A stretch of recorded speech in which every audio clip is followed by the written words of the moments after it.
दोस्तों सलाम मसनून। आपका साइंस और टेक्नोलॉजी का उस्ताद अमजद खग्गा आपकी खिदमत में हाजिर है। आज का ये लेक्चर जो कि science and technology at work series का दूसरा लेक्चर है और इसका नंबर है लेसन नंबर 001।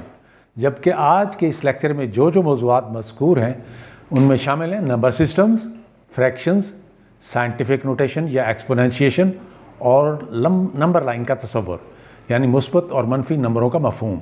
चुनांचे हम आपको मुख्तलिफ़ किस्म के नंबर सिस्टमों के बारे में बताने के बाद जो चीज़ें बताएंगे वो हैं फ्रैक्शंस या कसरें, यानी टुकड़े या हिस्से।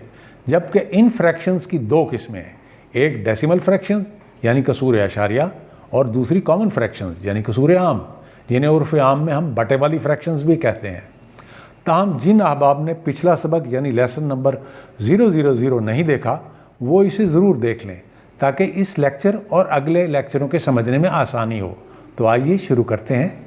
तो सबसे पहले हम आपको डेसिमल नंबर सिस्टम यानी आशारी निज़ाम के बारे में बताते हैं, क्योंकि हम और हमारे बच्चे अपने घरों और स्कूलों में गिनती के जिस निज़ाम को सीखते हैं वो यही है, जिसे नंबर सिस्टम की इस्तिलाह में बेस 10 यानी बुनियाद 10 का निज़ाम कहा जाता है।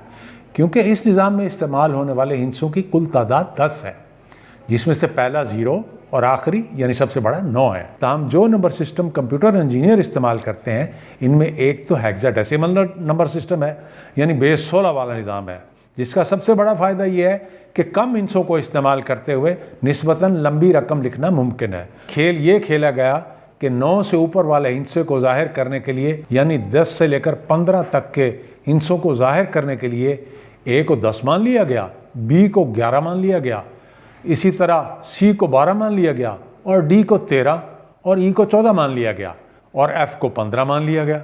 अब ज़रा इस सिस्टम के अंदर लिखी गई रकमों के मकामात के हवाले से इस निज़ाम का जायज़ा लेते हैं। हमारे डेसिमल सिस्टम में हर अगला मकाम अपने पिछले मकाम से 10 गुना बड़ा हो जाता है, जबकि हेक्साडेसिमल सिस्टम में इकाई के मकाम की हद तक तो मामला एक जैसा है, यानी इकाई के मकाम के नीचे जो भी लिखा जाएगा इससे मुराद वही होगा जो इस हिस्से की बुनियादी वैल्यू होगी। मसलन अगर यहाँ 15 लिखा गया यानी एफ़ का हिस्सा लिखा गया है तो इससे मुराद 15 ही होगा।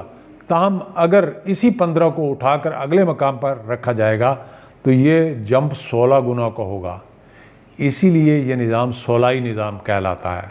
चुनांचे अब वही 15 यहाँ पहुँचकर 240 बन जाएगा, यानी अपनी 16 गुना बड़ी शक्ल बन जाएगा और यही बात इस निज़ाम को मुख्तसर होने की सिफ़त देती है। और अब हम आते हैं इस दूसरे अहम नंबर सिस्टम की तरफ जिसका ज़िक्र हम यहाँ करना चाहेंगे, और वो सिस्टम है बेस 2 यानी बुनियाद 2 का निज़ाम, जिसे इंसानों के साथ साथ कंप्यूटर और डिजिटल इलेक्ट्रॉनिक्स के सर्किट और आलात वगैरह भी इस्तेमाल करते हैं। बेस 2 का निज़ाम या बाइनरी सिस्टम कहलाने वाला गिनती का ये जो निज़ाम है, इस निज़ाम को कंप्यूटर अपने हार्डवेयर के अंदर नस्ब खुर्दबीनी साइज़ के ट्रांजिस्टरों के अंदर रूबामल लेकर आता है, जिन्हें आप समझने के लिए छोटे छोटे बल्ब भी मुराद ले सकते हैं। और जैसा कि आप जानते हैं कि बल्ब एक बरकी आला है और जिसकी दो ही हालतें होती हैं, एक ऑन हालत, दूसरी ऑफ हालत। इसीलिए इस नंबर सिस्टम को बाइनरी नंबर सिस्टम यानी दो हालती निज़ाम भी कहा जाता है, क्योंकि बाइनरी सिस्टम में किसी नंबर को ज़ाहिर करने के लिए फ़र्ज़ करें कि हमारे पास 10 बल्ब एक कतार में लगे हैं, तो कंप्यूटर की ज़ुबान में इस तरह के सेटअप या अरेंजमेंट को 10 बिट का एक ग्रुप यानी 10 बिटों का चंक कहेंगे। इस चंक या ग्रुप में से किसी बिट को ऑन करके और किसी को ऑफ़ करके मुख्तलिफ़ किस्म के कम्बिनेशन ज़ाहिर किए जा सकते हैं, जबकि इस तरह के कम्बिनेशनों की कुल तादाद बशर्ते के 0 को भी शामिल कर लिया जाए तो 1024 बनती है। मतलब ये कि इन नंबरों में से सबसे बड़ा नंबर 1023 होगा।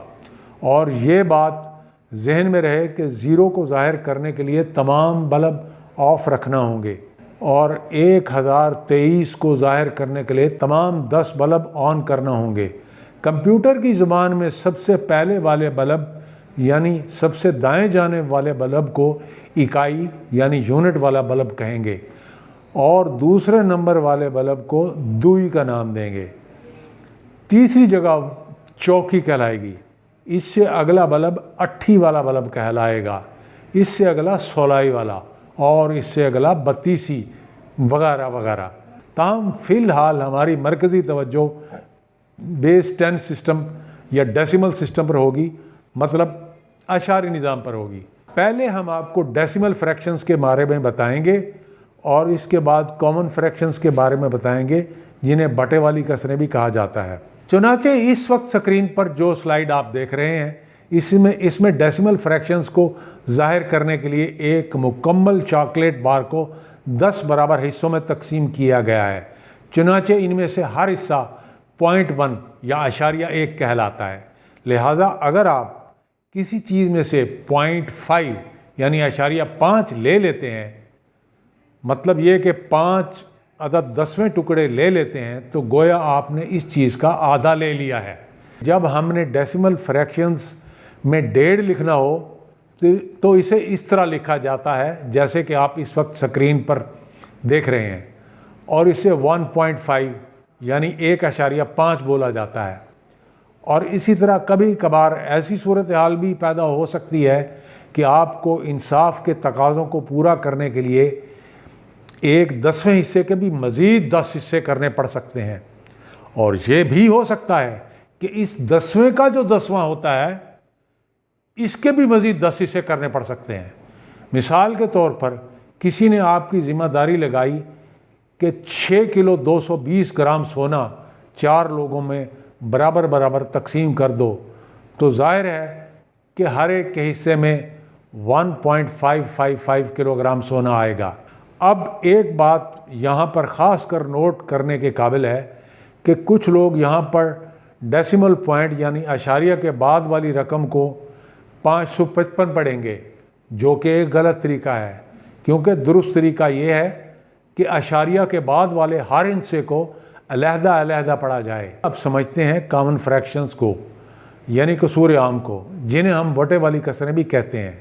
چنانچہ اب جو شکل سکرین پر آپ دیکھ رہے ہیں وہ آدھے کو ظاہر کرتی ہے، اور ہم اسے 1/2 یعنی 1/2 کہتے ہیں۔ اس کا سادہ لفظوں میں مطلب یہ ہے کہ ہم نے ایک چیز کے 2 ٹکڑے کیے اور ان 2 ٹکڑوں میں سے ایک ٹکڑے کو ہم نے لے لیا، تو گویا ہم نے اس چیز کو آدھا لے لیا۔ اسی طرح یہ بات بھی نوٹ کریں کہ 2/4 کا مطلب بھی آدھا ہی ہے، کیونکہ اگر کسی چیز کے 4 ٹکڑے کر دیے جائیں اور پھر آپ ان میں سے 2 لے لیں تو گویا آپ نے یہاں بھی وہ چیز آدھی لے لی۔ بالکل اسی اصول پر 4/8 کا مطلب بھی آدھا ہی ہے۔ ان سب مثالوں کے اندر آدھے کو ظاہر کیا گیا ہے، اور ان سب کا ڈیسیمل فریکشن میں متبادل 0.5 ہے۔ اب ہم آتے ہیں اپنے اگلے ٹاپک کی طرف، یعنی سائنٹیفک نوٹیشن یا ایکسپوننشیشن کے موضوع کی طرف۔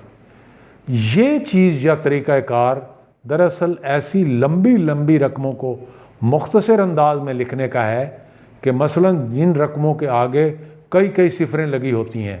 مثال کے طور پر میں آپ کو سکرین پر ایک لمبی رقم لکھا ہوا دکھاتا ہوں، جو کہ ایک سادہ آدمی کے لیے کافی پریشان کن رقم ہے۔ تاہم اس کے ساتھ ہی آپ سکرین پر اس لمبی رقم کو سائنٹیفک نوٹیشن یعنی ایکسپوننشیشن کے ذریعے مختصر کیے گئے انداز کے 3 مختلف سٹائلوں میں بھی دیکھ رہے ہوں گے۔ اور اب میں آپ کو منفی اعداد کا تصور بتانا چاہتا ہوں، یعنی نیگیٹو نمبروں کا کانسیپٹ دینا چاہتا ہوں۔